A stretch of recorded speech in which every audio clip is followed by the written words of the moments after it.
So what's up guys? For today's video, pag-uusapan po natin kung paano natin masesecure yung ating mga Facebook account kasi napakarami na po ng mga pages, mga accounts na mga nahahack ngayong 2023. Ano pang hinihintay natin? Tara, pag-usapan natin kung paano natin isesecure ang ating Facebook account.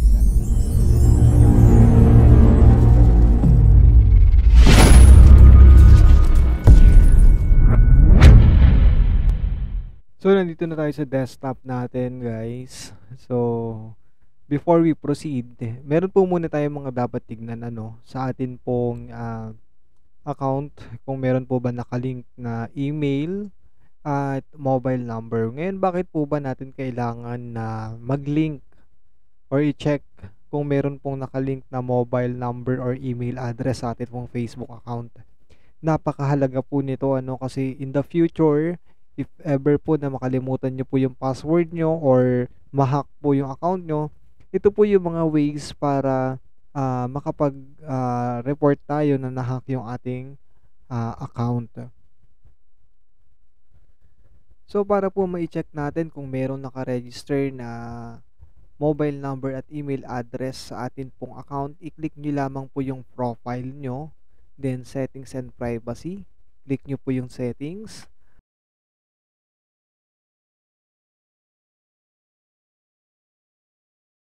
Under settings, makikita nyo po yung Meta Account Center. I-click nyo po yun. And pag nandun na po kayo, tignan nyo po doon sa my personal details and contact information. Dito po sa contact information, dapat meron po kayo nakalagay na email address and mobile number. Dahil pag meron po kayo nito, additional security nyo po yan sa Facebook. Dahil yung mga susunod po natin na kailangan is required po na may email address and mobile phone number. So kung meron na po tayo niyan, proceed na po tayo doon po sa first step po na gagawin natin para ma-secure natin yung ating Facebook account. Unang-una po, kailangan po naka-turn on yung two-factor authentication. Ngayon, ang dami nagtatanong ano po ba ang two-factor authentication. Ang two-factor authentication po, ito po yung additional security ni Facebook para ma-secure po yung account natin. Para po ma-check natin kung naka-on or kung paano din natin i-on ang ating two-factor authentication, click po natin sa profile ulit natin. Then, under po dun sa profile natin, click po natin yung settings and privacy. Then, go to settings. Sa settings po, punta po ulit tayo sa Meta Account Center. Dun po sa Meta Account Center, i-click nyo po yung password and security. Makikita nyo po doon sa password and security, sa login and recovery, two-factor authentication. Then, i-click nyo po yon, then click nyo rin po yung profile nyo. And that po, hanapan kayo ng password, i-enter nyo lamang po ang password ninyo. Pag ni-enter nyo na po yung password nyo, makikita nyo po dyan kung naka-on po ba ang inyo pong two-factor authentication. Ano po? And after po dyan, kailangan meron po kayo, kailangan naka-on po ito para magkaroon po tayo ng login code from our authentication app. Napakahalaga po na naka-on ang ating two-factor authentication para hindi na po tayo ma-hack. Yung Facebook Protect ko din po, in-on ko na rin yan. And also dapat yung notification po, yung mga login alerts natin, dapat na monitor po natin yan. I-click lang din po natin yung login alerts. Facebook, dapat naka-on po ang ating in-app notification and email para pag nagkaroon po ng unrecognized device na papasok sa atin pong account is magno-notify po sa atin si Facebook po. At dito naman po sa notification sa ating mga mobile application and also sa ating email address is may marireceive po tayo na alert na meron pong unrecognized login. Pag tinap nyo po yung this was me, magpro-proceed po or ina-allow po natin yung login na yon na magpatuloy na ma-open yung account natin. Pag hindi naman po natin recognize yung login activity na yon, itap po natin yung this wasn't me. At ito po, tutulungan po tayo ni Facebook na i-reset yung password natin at i-secure yung atin pong account. At syempre, pwede din po natin i-save yung device or browser natin sa list ng mga trusted browsers natin or recognized device. Dahil dito po, hindi na po tayo makakakuha ng alert about dun sa mga unrecognized device. Pero mahalaga guys na wag na tayo mag-save ng trusted browsers natin or recognized device. Pero pwede naman po nating i-remotely log out yan sa pamamagitan po dito po sa may where you log in. Diyan po sa where you log in, lalabas po dyan lahat ng mga pinag-loginan nyo na device. Ngayon pwede nyo po dyan i-remotely log out yung inyo pong account. I-click nyo lamang po yung select devices to log out at lahat po ng unrecognized devices is i-log out nyo po yung session.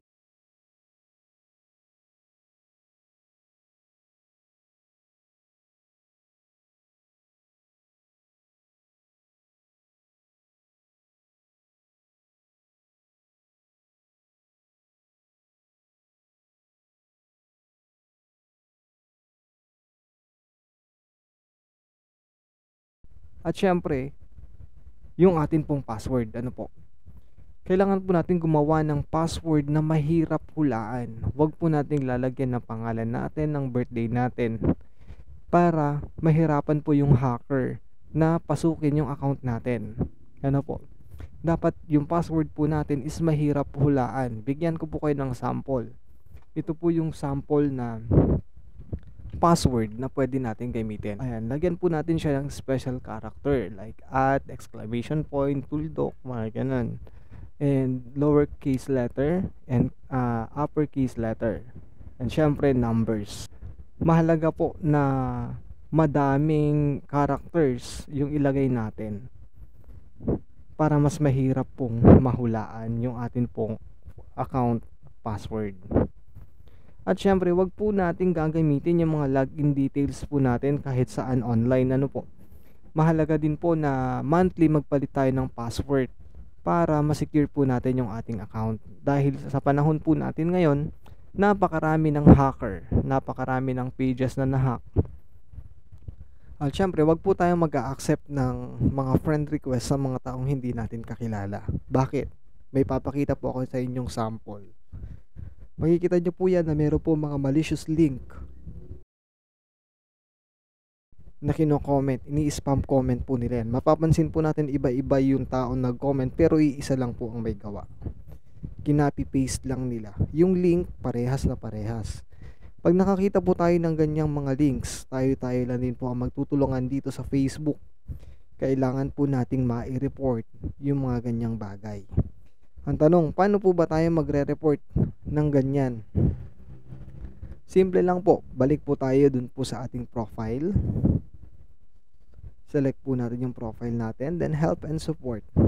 Report a problem. Help us improve Facebook. Include in report. Choose an area, i-click nyo po ang others. I-type nyo po yan sa details. Copy nyo po yung link nung post, screenshot nyo po. And then, i-attach nyo po dyan. Sabihin nyo lamang po. Ayan, yan, nakasulat na yan.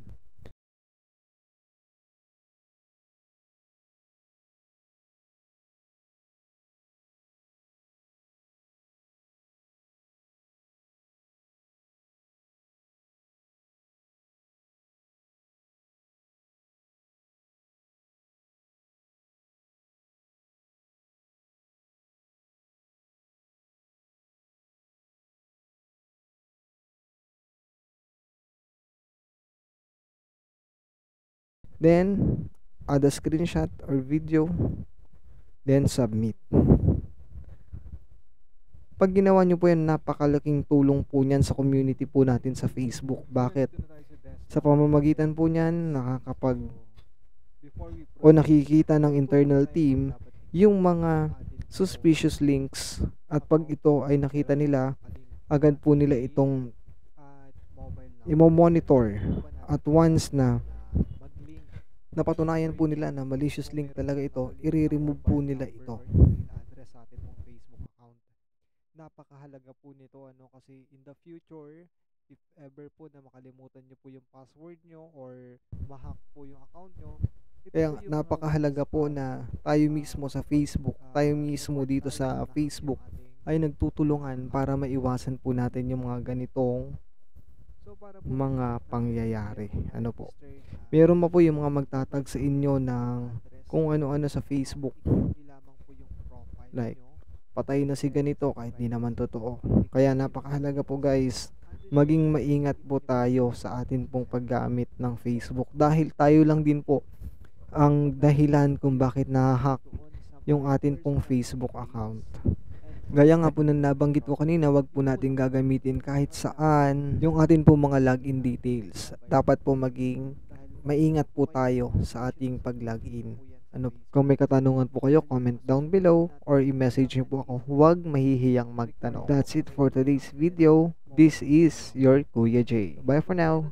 God bless and enjoy for the rest of your day.